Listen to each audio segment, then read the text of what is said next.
Good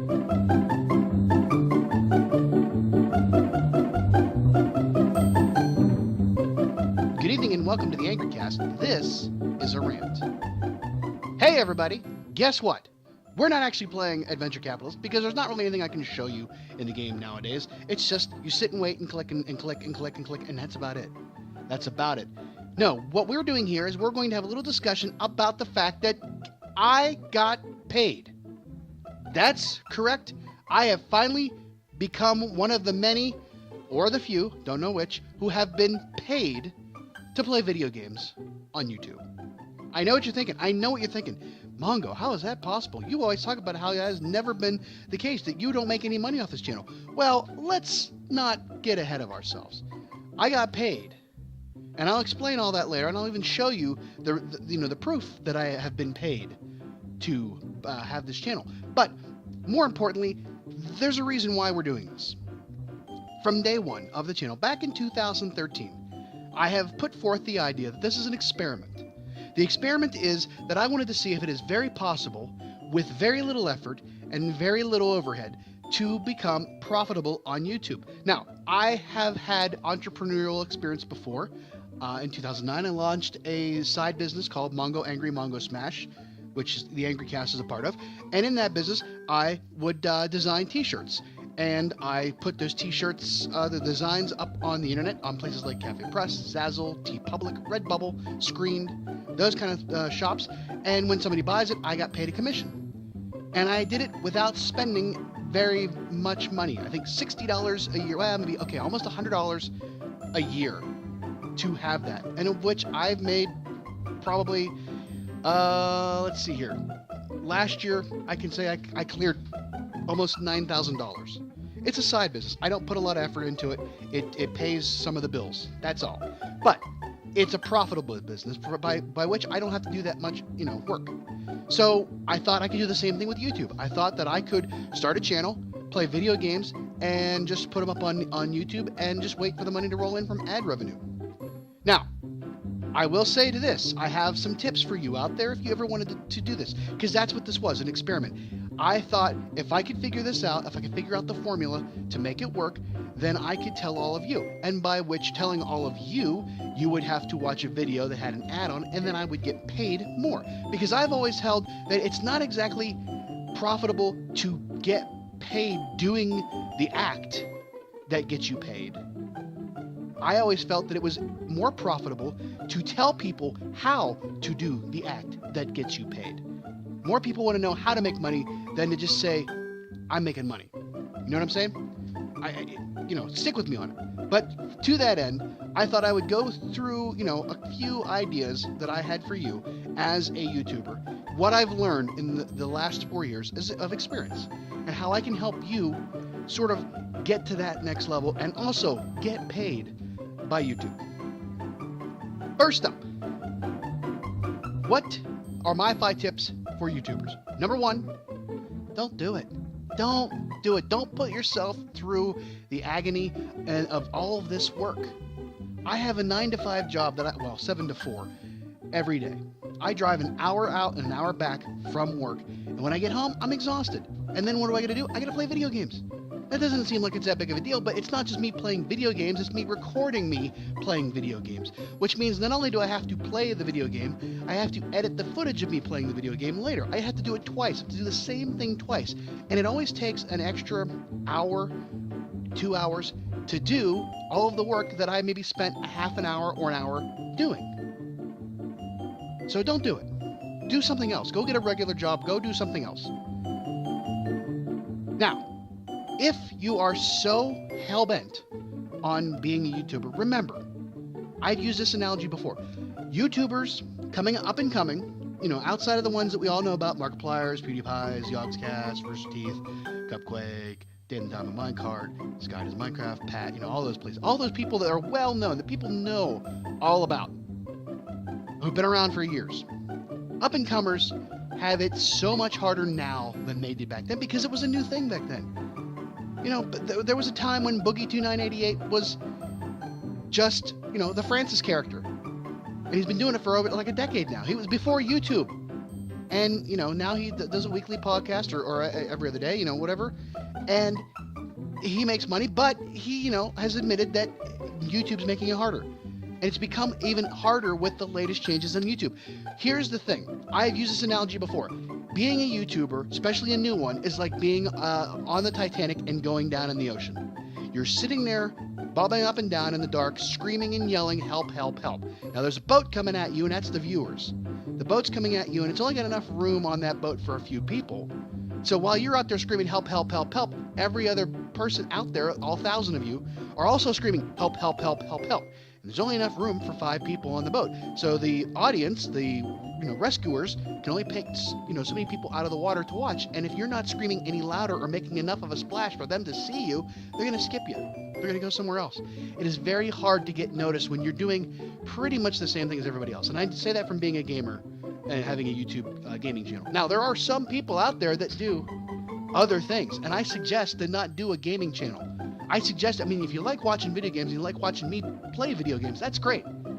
But if you have any inclination to want to become a YouTuber, don't be a gamer, because it is expensive, infinitely more expensive to be a YouTuber gaming channel than it is to do anything else. And I say that without really anything to back it up other than my own experience. So let's look at that. All right. In 2012, I spent $500 to buy a brand new laptop. Now, I am a tech-savvy kind of person, and I sort of understand the basic concepts of mechanical things and all that stuff.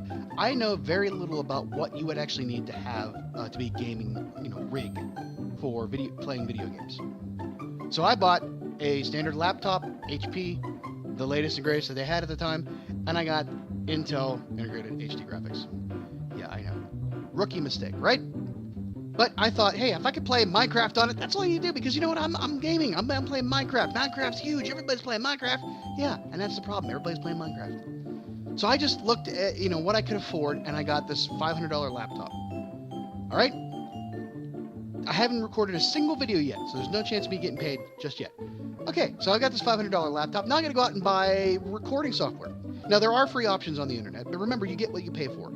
OBS, Open Broadcasting Software, will capture your screen. It doesn't capture your window with the game. It just captures what's on your screen.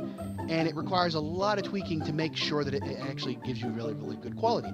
And when you up those qualities, you increase the amount of space that you need.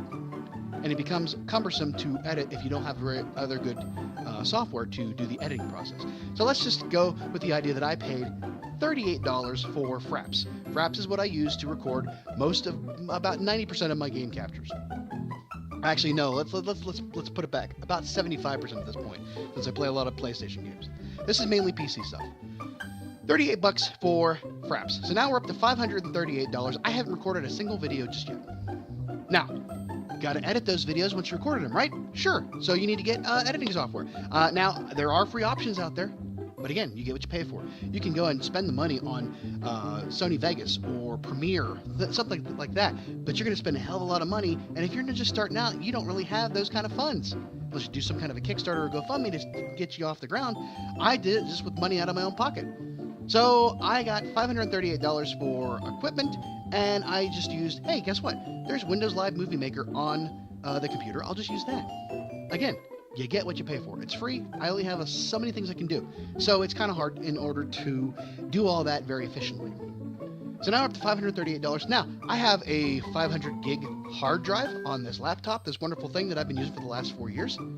But it's a lot of game capture, a lot of things. I'm a digital hoarder. I like to save all that stuff. And I got to have room for the games and all the graphics and everything else and the music.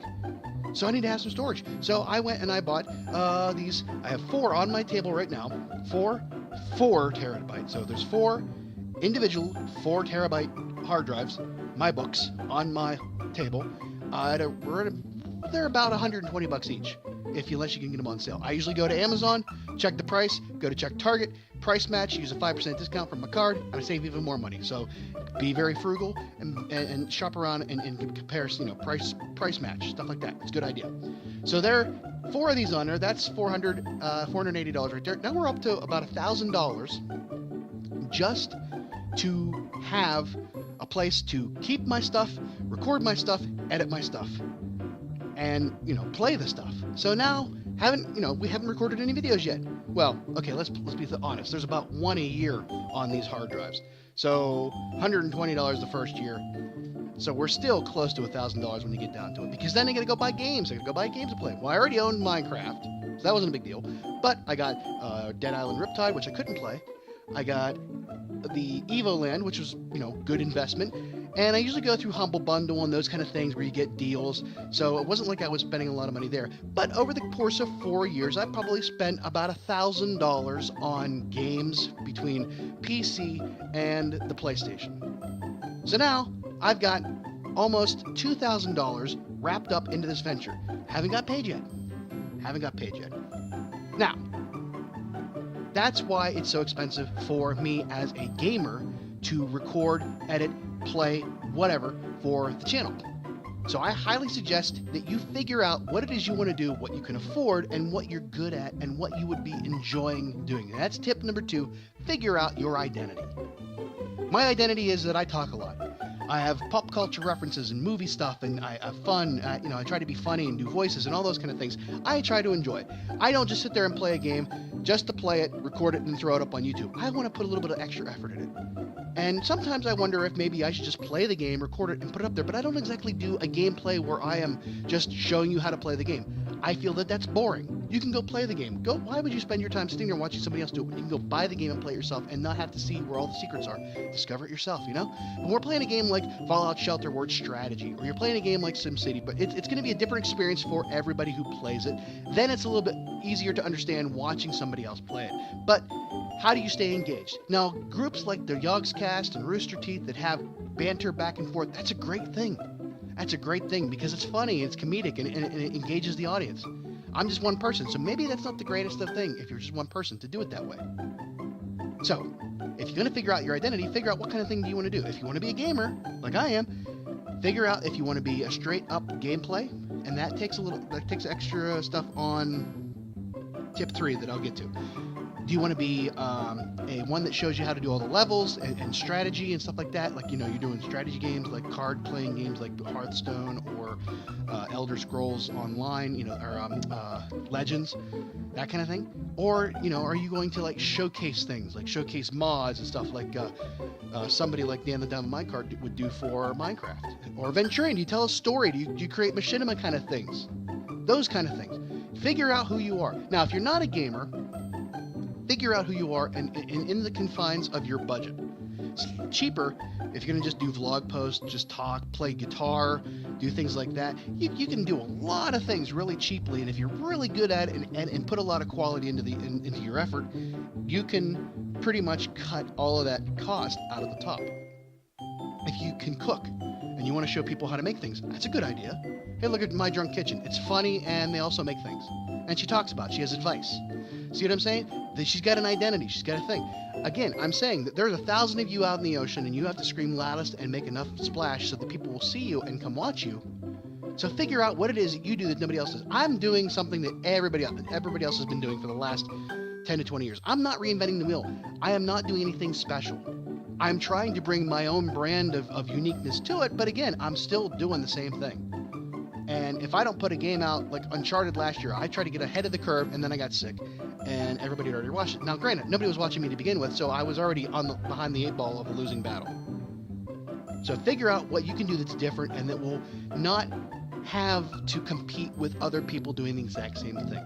There are so many things out there you could do, and granted, we've all said that it's all been done before, but maybe not like the way you do it. So figure out your identity and go with it and stick to it and shape it and create it, and don't waver on it. Commit to the thing. Commit to the thing that you're going to do. Commit to that character. Commit to that identity, to that brand.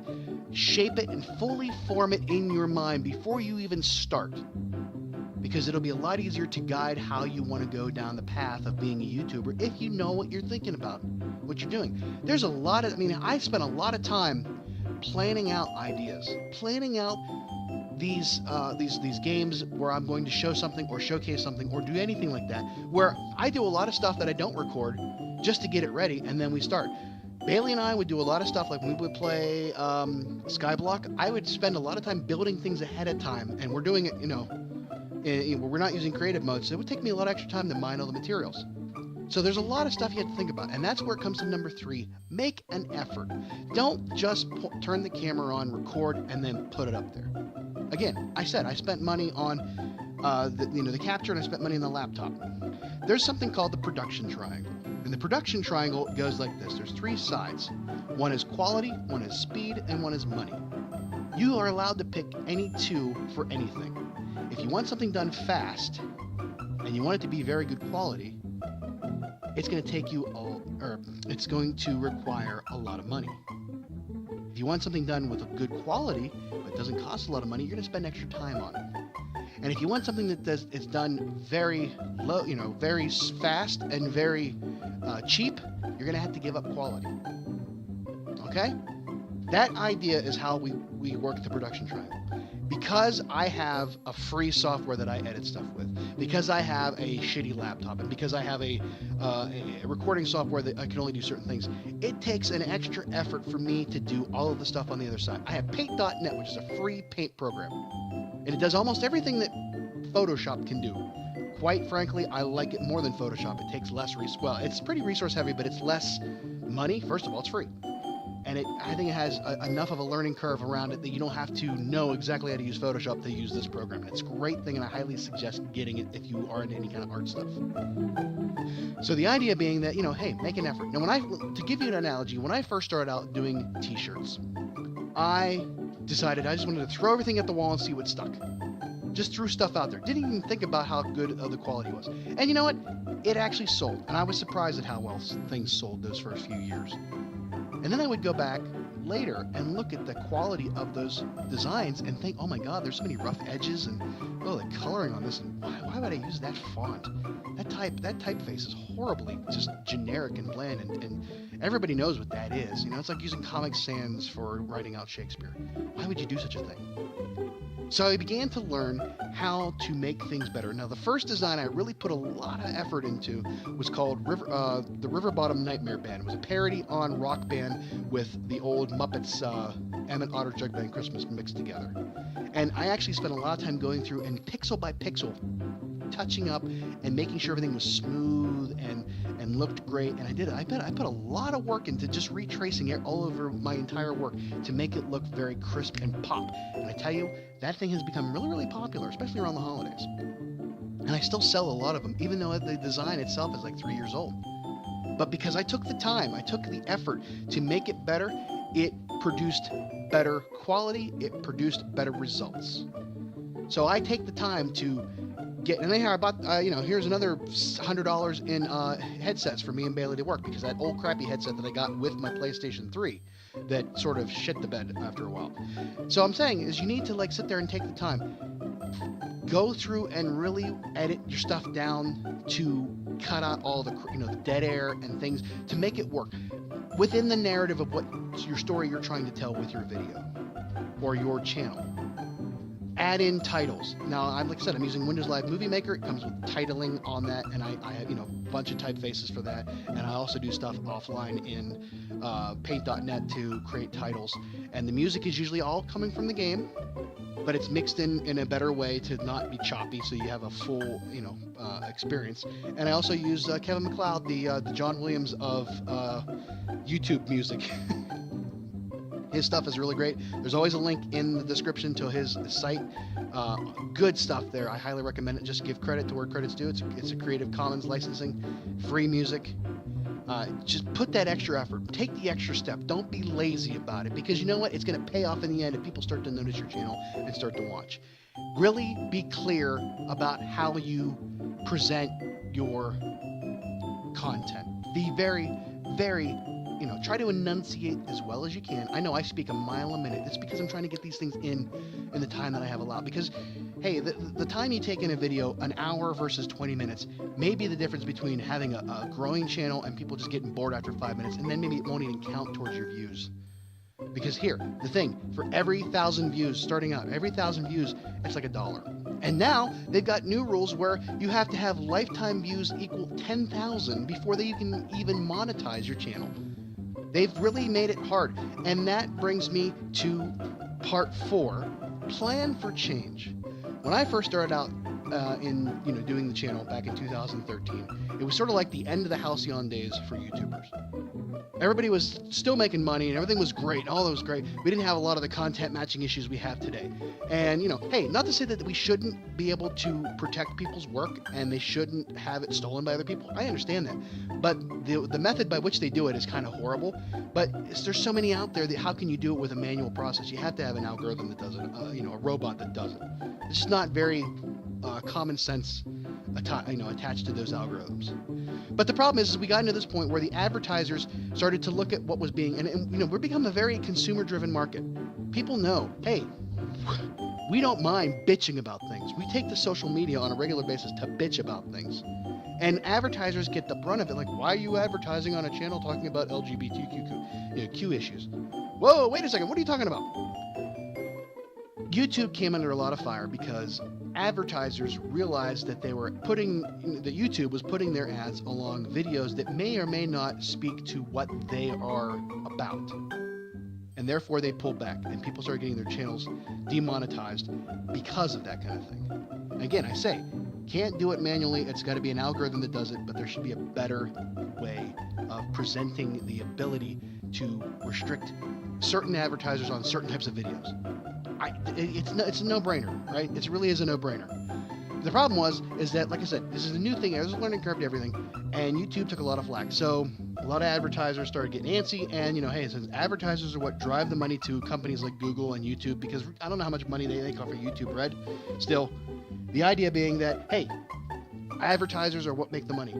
They had the issue, and then that was those cuts were passed along to the content producers like me, Boogie1088, all those other YouTubers that had their videos slashed and burned because of the advertiser issue. And then they wanted to weed out a lot of the other channels from those kind of things, so they instituted the 10,000 view rule on monetization.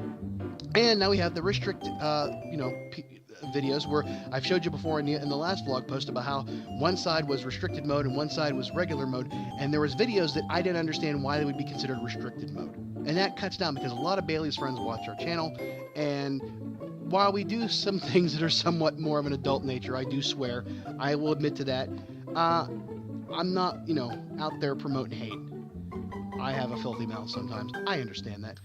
I'm not saying that it's a great thing, but I'm saying that I don't think the amount of hate that I got from YouTube on certain videos being considered restricted mode, where I can understand Grand Theft Auto, I can understand 7 Days to Die, but man, there's some, what the hell? Little Big Planet was put on one of those things. That's like a kid's game, and it was me and her playing it, so, I don't get that, all that, that kind of thing. I think, like I said, manual process versus algorithm, there's going to be mistakes.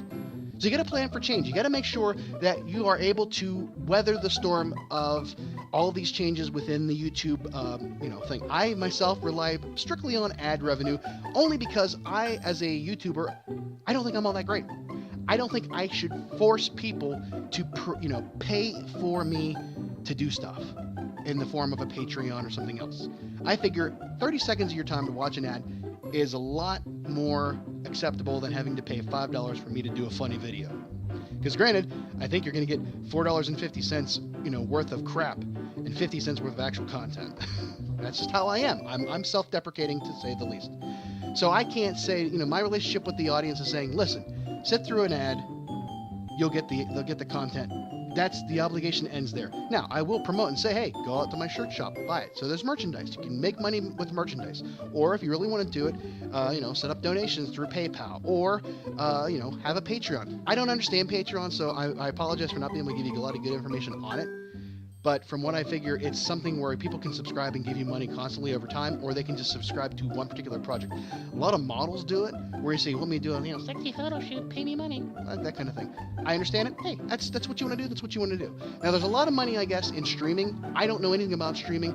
I don't have the time or the amount of attention span to constantly stream. And that's something you have to build up an audience, and there's a level of expectation that goes with it. I've already got such a high level of expectation trying to put out a video every night. When I get home from a job that I'm kind of tired about, and then I have to go and play video games and then edit all that stuff, it becomes work.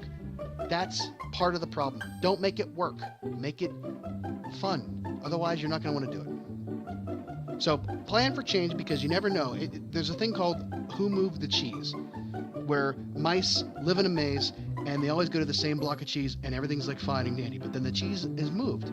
And two of the mice panic and say, "Oh my God, what are we going to do? We're going to die. There's no cheese." And the other two mice are like, "Well, we kind of expected this was going to happen, so we're going to get further out, more into the maze and try to find more cheese." While the other two mice are like, "No, no, no. The cheese will come back. We'll just wait here. We'll keep doing what we've always done because it always worked before." Eventually, you have to understand that things are outside the realm of your control, and if you don't adapt to them, you're going to lose. You're going to starve. So you have to plan for those kind of things. All right, number 5. I had probably 10,000 other things I wanted to say, but I wanted to keep the video somewhat light and somewhat quick. I'm doing this all on the fly. You know, that's me. I don't really plan for that. I have a bullet-pointed list of one of the things I wanted to talk about, and then I'm just riffing off of that. Because that's how I work. I work in the moment. I don't really have a well-thought-out strategy for that. I will plan to the day I die on a video for things I want to do. Case in point, Drumpland. Drumpland was the effort of 5 weeks worth of work, where for 5 weeks I discussed with Bailey and we came up with the ideas, and she's helped with the technical issues, and I thought of some story. And, you know, all parody, not really trying to be, politically about it. We're just being fun. And then over those 5 weeks, I would set up the game where I had to create all the characters, and that took a lot of time. It took like an hour to 2 hours to create each character, try to get it to the likeness I wanted, and then to create the world and add things into the environment like the horse park and all that other stuff, and to buy up things and make it so I could manipulate them when they were public properties, and then to put all the people in the situations. And sometimes it was organic, and the things did the way they, it just worked out beautifully. Other times I had to actually force the issue, and it would take after take after take to get them to do exactly what I want to do, because Sims can be sketchy at times. So 5 weeks, and then for 5 weeks, all that work up, the editing process took me 5 hours to put one 8-minute video together. 5 hours for 8 minutes worth of work. That was exhausting. And it's become, sometimes it becomes a job. And that's why I have to kind of scale back, because I'm going to lose a lot of productivity time with my shoulder being out of whack for 2 weeks to 6 months, who knows, after surgery in a couple of, 3 weeks. So, make it fun, keep it light, don't get too wrapped around the axle on making it a job. Otherwise, it won't be fun and you won't want to do it. And you'll produce crap. And people have said it. I've watched channels say, "Look, I had to take a step back because I'm not having fun anymore, and it's coming out in the work." So just keep those things in mind. If you don't have a really, if you have a really tight schedule, plan ahead and figure out one video a week, one video a month, whatever it takes. Don't be in a rush to make a lot of money. And number 5, the last one, don't listen to me. Don't listen to me. I am no expert. I'm providing you all this information for you to take and go somewhere with it. Prove me wrong. Prove me right. Figure it out yourself. Do your own research. One of the reasons why I do what I do is because I couldn't find any of that research. But I'm guessing it's there now. Don't, a lot of times people will just say, "Buy my book." Don't spend money on it. Figure it out. Just do some research, figure things out, sketch things out, make a plan however best you can. But I'm not the standard. I am anything but. I am the example of what not to do, really. 395 subscribers, and I've just gotten paid. Now show the graphic up on the screen of how much I've actually made. Drum roll, please. I have made $100. Yeah. After 4 years, I made $100. That's $25 a year. I am $1,900 in the hole for this shit, So don't listen to me. I know I haven't obviously made it, successful. Now I will say, I came down off the mount day one and said I can do this and make money, and I did. After 4 years, I made money. Spent a hell of a lot more, but I made money. So it is possible. I will say that is a success. I will take that as a success and a win, that it is possible to do this and make money. I don't say you could really make a living, and I think you can do things a lot better than I am. Find my weaknesses and figure out a way to exploit what I have told you to make it better, to not make the mistakes, to stay out of the pitfalls that I've fallen into. That's my purpose, to be the example. That's why I say, don't listen to me. Do as I say and not as I do. No, do what you want to do, but don't do as I say. Figure it out yourself. You know? And don't give up on your dream. Don't give up on what you want to do just because I'm, not giving a lot of great advice or showing that it's really, really possible and I've made a lot of money. No, I understand that. Do what's best for you. Don't make yourself worried and sick and stressed out over this. It's just a channel. It's just YouTube. It's not about being viral. This is not a foot race, a 100-yard dash. This is a marathon. This is a long distance run. What happens if you have a fire? Like you want to build a fire and you put gasoline on it. It burns pretty bright and pretty fast and pretty hot. But there's nothing left to burn after that's gone. And then you got just nothing. There's just smoldering wood. You're never going to stay warm. You're never going to stay lit. You're not going to be able to see in the dark.